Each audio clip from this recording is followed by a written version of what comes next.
আসসালামু আলাইকুম ওরহমতুল্লাহ। সাইলেন্ট প্রভিশন বাংলা ইউটিউব চ্যানেলের এলিমেন্টর প্রো সিরিজ টিউটোরিয়ালের সপ্তম পর্বে আপনাকে স্বাগতম।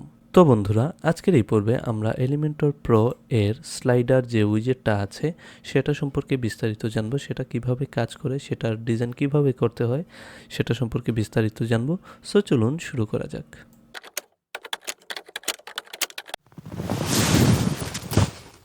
তো প্রথমেই আমাদের হাতের বাম পাশ থেকে অ্যাজ ইউজুয়াল যে স্লাইডস যে উইজেটটা আছে সেটাকে আমরা বাম থেকে ডানে আমাদের যে সেকশনে আমরা নিতে চাচ্ছি সেখানে নিয়ে এসে ছেড়ে দিব। দেন আমরা দেখব এখানে একটা স্লাইডার চলে এসেছে, তিনটা কালারের, স্লাইডার 1, স্লাইডার 2, স্লাইডার 3। তো এখানে আপনি অসংখ্য অগণিত স্লাইডার রাখতে পারবেন যতগুলো আপনার প্রয়োজন, এবং প্রতিটা স্লাইডারের মধ্যে বিভিন্ন ওয়েবসাইটে তো আপনারা দেখতেই পারেন যে বিভিন্ন ধরনের স্লাইডার থাকে। তো সকল স্লাইডারের মধ্যে আপনি কি রাখতে চাচ্ছেন, কোন স্লাইডারের ব্যাকগ্রাউন্ডে শুধু ইমেজ দিয়ে এগুলো এরকম রাখতে চাচ্ছেন, নাকি ব্যাকগ্রাউন্ডে কালার দিয়ে কিছু লেখা দিয়ে রাখতে চাচ্ছেন। তো আপনার যেরকম ইচ্ছা সেরকম যে কোনো ধরনের স্লাইডার এলিমেন্টর প্রো এর এই যে স্লাইডার উইজেটটা আছে সেটার সাহায্যে আপনি সম্পূর্ণ ক্রিয়েট করে ফেলতে পারবেন।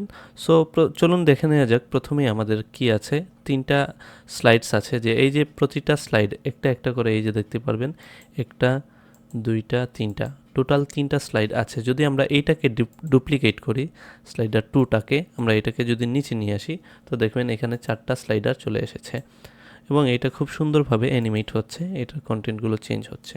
তো আমরা দেখব প্রথমেই এই যে স্লাইডারের কন্টেন্টের আন্ডারে কি আছে, স্লাইড।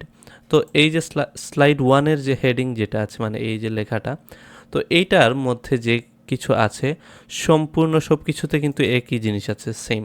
তো আমরা একটাই দেখাবো, তো আপনারা অবশ্যই সবগুলো সম্পর্কে আইডিয়া পেয়ে যাবেন।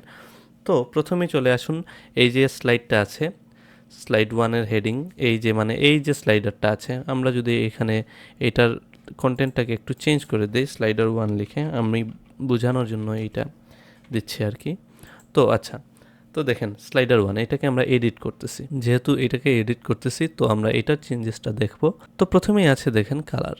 তো কালারটাকে আপনি কি কালার দিবেন এই স্লাইডারের, যদি আপনি ব্যাকগ্রাউন্ডে কালার সেট করে দিতে চান তাহলে এইটাকে আমরা এটাকে এই কালারটাকে দিয়ে দিতে চাইলাম, অথবা এটাকে একটু এই ধরনের কালারটা দিতে চাচ্ছি।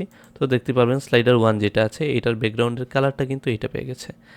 অথবা আমরা চাচ্ছি ব্যাকগ্রাউন্ড কালার না দিয়ে আমরা ব্যাকগ্রাউন্ডে একটা ইমেজ দিয়ে দিতে চাচ্ছি। তো চলুন একটা ইমেজ দিয়ে দেওয়া যাক ব্যাকগ্রাউন্ডের জন্য, আমরা এইটাকে দিয়ে দিলাম, অথবা এইটাকে ব্যাকগ্রাউন্ডের একটা ইমেজ হিসেবে সেট করে দিলাম। তো দেখেন এখানে যদি আমরা যাই, দেখতেই পারতেছেন এই যে ইমেজটা কিন্তু এখানে ব্যাকগ্রাউন্ড ইমেজ হিসেবে সেট হয়ে গেছে। তারপর আমরা যদি ব্যাকগ্রাউন্ডের পর চলে যাই কন্টেন্টে যাওয়ার পর এই যে ইমেজটা আছে বা এই যে প্রতিটা স্লাইডার আছে, স্লাইডারের মধ্যে যে কন্টেন্টগুলো আছে এইখানে আপনি কি কন্টেন্ট রাখতে চাচ্ছেন, কি না চাচ্ছেন, আমরা এখানে এই টাইটেলটাকে দিস ইজ স্লাইডার 1 এই লেখাটা দিলাম। তো এখানে দেখতে পাচ্ছেন যদি আমরা ব্যাকগ্রাউন্ডে গিয়ে এইটা কেটে দিয়ে এইখানে ব্ল্যাক কালার দিয়ে দিই, তো দেখতে পারবেন এখানে চেঞ্জেসটা। তো দেখবো আমরা এখানে দিস ইজ স্লাইডার 1 লেখাটা চলে আসছে। দেন এখানে আসে প্যারাগ্রাফ টাইপের যদি কিছু লেখা আপনি লিখতে চান, যদি এটাকে কপি করে এটাকে আর একটু বড় করে দিই, আমরা পেস্ট করে দিই, দেখবো এখানে সম্পূর্ণ লেখাগুলো কিন্তু পেয়ে যাচ্ছে।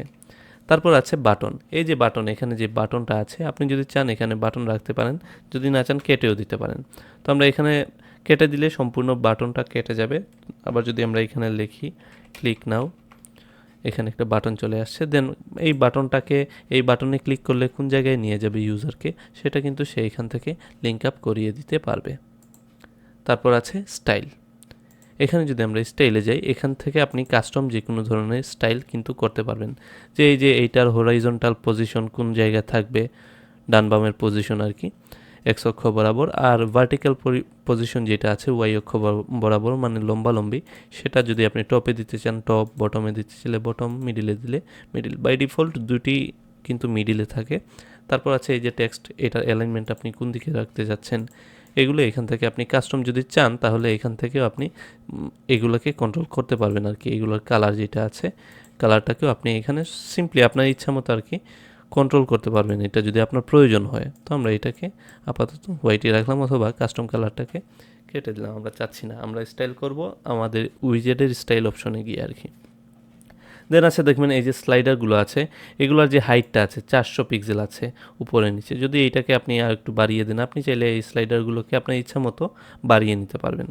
দেন আছে স্লাইডারের অপশন, আমরা এটাকে 400ই রাখলাম। দেন আছে স্লাইডারের অপশন, এই যে দেখতে পাচ্ছেন এখানে এরো আছে, নিচে আছে ডট। আপনি কোনটা চাচ্ছেন নেভিগেশন হিসাবে? শুধু এরো চাইলে শুধু এরো দিতে পারেন, এরো ডট দুটিই দিতে পারেন চাইলে। শুধু ডট যদি দেন, আমরা যদি এটাকে চেঞ্জ দিই, এই যে দেখতে পারতেছেন এটা আগে দেখা যাচ্ছিল না, কেননা আমাদের এইটার ব্যাকগ্রাউন্ড কালারটা কালো ছিল। তো আপনি যদি চান কিছুই না রাখতে, নান করে দিলে দেখবেন এখানে কোনো এরোও নাই, কোনো ডটও নাই। তো এটা আপনার ইচ্ছা, আপনার প্রেফার্ড, আপনি যেটা রাখবেন সেটাই দেখাবে এখানে। দেন আছে অটো প্লে, এই যে প্রতিটা অটো প্লে সম্পর্কে আপনারা অবশ্যই জানেন। এই যে স্লাইডারটা অটোমেটিক্যালি যদি প্লে করতে চান তাহলে অটো প্লেটা অন করে দিবেন। প্রয়োজন হবার মানে এই যে হবার করতেছি আমরা, কার্সরটা নিলে স্লাইড হওয়াটা বন্ধ হয়ে যাবে আর কি। আবার যদি কার্সরটা সরাই নির্দিষ্ট সময় যেটা আছে ওইটার পর এটা অটোমেটিক্যালি স্লাইড করবে আর কি। দেন আছে পজ অন ইন্টারাকশন, মানে ক্লিক করলে বা যে কোনো ধরনের ইন্টারাকশন করলে এটা পজ হবে আর কি। তারপর আছে এই যে একটার পর আরেকটা স্লাইড আসবে, সেটা কত সময় পর আসবে, অটো প্লের যে স্পিডটা, এটা যদি আপনি 1000 দেন তাহলে দেখবেন প্রতি সেকেন্ড পর পর এইটা আসবে। এই যে 1 সেকেন্ড 1 সেকেন্ড 1 সেকেন্ড দেখতে পারতেছেন একটু স্পিডে আসতেছে প্রতি সেকেন্ড পর পর। এটাকে যদি আপনি 2000 দেন মানে 2 সেকেন্ড পর পর এইটা স্লাইড হবে আর কি। দেন আছে ইনফাইনাইট লুপ, মানে অসীম লুপ যেটা আর কি। তো আপনি যদি চান এটা আজীবন চলতেই থাকুক, মানে যে কোনো ধরনের, যে সময়ে যে কোনো ধরনের ইউজার দেখতে চাইবে এখানে, তো সেটা একটার পর একটা মানে লুপ আকারে এটা চলতেই থাকবে আর কি, এটা যাতে অফ না হয়। যদি ইনফাইনাইট লুপ আপনি অফ করে দেন তাহলে এটা কিন্তু অফ হয়ে যাবে, একবারই সেটা লুপ হবে আর কি, একবারই স্লাইড করবে, এরপর আর স্লাইড করবে না। দেন আছে ট্রানজিশন, এটা এই যে স্লাইড হয়ে আসতেছে এটার দুইটা অ্যানিমেশন আছে। এটা যদি ফেড অ্যানিমেশনে আপনি চান, এটা দেখবেন একটার পর আরেকটা ফেড হয়ে আসতেছে। সো এই যে দেখতে পারতেছেন যে চেঞ্জেসটা আছে, এইটাই হলো ফেড ট্রানজিশন অ্যানিমেশন। তারপর আছে ট্রানজিশন স্পিড, এই যে স্লাইডটা হয়ে আসতেছে, স্লাইডটা কত সময় ধরে হবে আর কি। এই যে 1000 দিয়ে দিলে 1 সেকেন্ড ধরে এইটা কিন্তু স্লাইড হবে। দেন আছে কন্টেন্ট, যেগুলো আছে এগুলোর যে অ্যানিমেশনটা, এটা নিচ থেকে উপরে উঠবে নাকি উপর থেকে নিচে উঠবে, এটা আপনারা এখান থেকে ডিফাইন করে দিতে পারবেন। দেখবেন এখানে উপর থেকে নিচে আসবে। এখন এই যে এটা যদি আপনি রাইট দিয়ে দেন, এটা তো আগেই মানে বাম থেকে ডানে আসবে, এরকম ডান থেকে বামে আসতেছে, এটাই আর কি। তারপর আছে স্টাইল। স্টাইল সম্পর্কে আমরা আগেও স্লাইডার নিয়ে এলিমেন্টরের ফ্রি ভার্সনের যে স্লাইডারটা ছিল সেটার পর্বে আমরা দেখেছিলাম। তারপরও আমরা যদি একটু দেখি, এইখানে প্যাডিং যেটা আছে, আপনি কাস্টম প্রতিটার প্যাডিং দিয়ে দিতে পারবেন 10, 20। এটা প্যাডিং যদি উপরে নিচে, প্যাডিং তো বুঝেনি ভিতর থেকে জায়গা নেওয়া যেটা, এইটা এখান থেকে আপনারা কন্ট্রোল করতে পারবেন আর কি। তো আমরা এটাকে আপাতত কিছুই রাখতেছি না। দেন আছে হরাইজন্টাল পজিশন, এই যে ডান বামের পজিশন যেটা ছিল ওইখান থেকে কাস্টম করতে পারেন, অথবা এখান থেকেও সিলেক্ট করে দিতে পারবেন। দেন আছে এই যে টাইটেল, এই টাইটেলের যদি কালারগুলো চেঞ্জ করতে চান, টাইপোগ্রাফি চেঞ্জ করতে চান, ডেসক্রিপশন যেটা আছে এটার যদি কালার টাইপোগ্রাফি চেঞ্জ করতে চান, বাটন যেটা আছে বাটনের কালার টাইপোগ্রাফি, সে আমরা বাটনের কালারটা একটা গ্রেডিয়েন্ট কালার যদি দিয়ে দেই, এই যে দেখতে পারতেছেন একটা কালার যদি আমরা এখান থেকে দেই, এই যে দেখতেই পারতেছেন প্রতিটা বাটনের যে কালারটা আছে এটা কিন্তু একটা এই ধরনের গ্রেডিয়েন্ট কালার কিন্তু হয়ে গেছে। তো আপনারা আপনাদের ইচ্ছা মতো এটাকে ডিজাইন করে নেবেন আর কি, প্রয়োজন অনুযায়ী। তো এই ছিল। তারপর আছে এই যে নেভিগেশন, এরোস, এই যে এরোসের পজিশন, মানে এইটার ভিতরে থাকবে, স্লাইডারের ভিতরে থাকবে নাকি এইটা স্লাইডারের বাইরে এইটার পজিশনটা থাকবে আর কি। এই যে এরো যেটা আছে এটা হলো এরোর পজিশনটা। এই যে এরো আছে, এরোর সাইজটা ছোট বড় করতে পারবেন আপনি। তারপর আছে পেজিনেশন, এই যে দেখতে পারতেছেন এইখানে যে পেজিনেশনটা আছে আর কি, যে ডট, এইটাকে আপনি ইনসাইড রাখতে চাচ্ছেন নাকি আউটসাইড রাখতে চাচ্ছেন, এটা কিন্তু আপনি এখান থেকে পেজিনেশন যেটা আছে এটা কিন্তু এই যে বাহিরের দিকে চলে আসছে, আপনি এখান থেকে এইটাকে কন্ট্রোল করতে পারবেন আর কি। এটা আপনার প্রেফারেশন অনুযায়ী চেঞ্জ করতে পারবেন। দেন আছে এইটার এই যে পেজিনেশন যেগুলো আছে ডট, এগুলোর সাইজও আপনি এখান থেকে, এগুলোর colour, background colour, active colour কোনটার কী রাখতে চাচ্ছেন আপনি এখান থেকে এটাকে যদি অ্যাক্টিভ কালার লাল দেন, দেখবেন এখানে অ্যাক্টিভ কালারটা লাল হয়ে গেছে।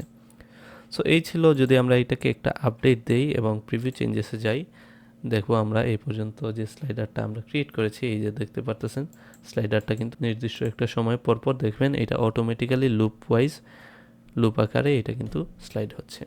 তো এই ছিল মূলত আজকের এই ভিডিওতে। আজকের ভিডিওতে আমরা এলিমেন্টরের প্রো এর যে স্লাইডার উইজেটটা আছে সেটা সম্পর্কে বিস্তারিত জেনেছি। আশা করতেছি আপনারা এলিমেন্টর প্রো সিরিজ টিউটোরিয়ালের সকল ভিডিওগুলো এনজয় করতেছেন এবং আমার সাথে সাথে প্র্যাকটিস করতেছেন। এই প্র্যাকটিসগুলো করার মাধ্যমে আপনার কিন্তু বেস যেটা আছে এলিমেন্টরের সেটা কিন্তু স্ট্রং হয়ে যাবে। দেন আপনারা যে কোনো ধরনের ওয়েবসাইট আমরা যে সময় ইমপ্লিমেন্টেশনে যাব, যে কোনো ধরনের ওয়েবসাইট ক্রিয়েশনে যাব, লাইভ ওয়েবসাইট ক্রিয়েশনে গেলে আপনারা দেখবেন খুবই সহজে স্মুথলি এগুলো করে ফেলতে পারতেছেন। সো এই ছিল আজকের ভিডিওতে। আশা করতেছি ভিডিওটি ভালো লাগতেছে এবং ভালো লাগলে ভিডিওতে একটি লাইক দিবেন এবং শেয়ার সাবস্ক্রাইব করে আমাদের পাশেই থাকবেন। ধন্যবাদ।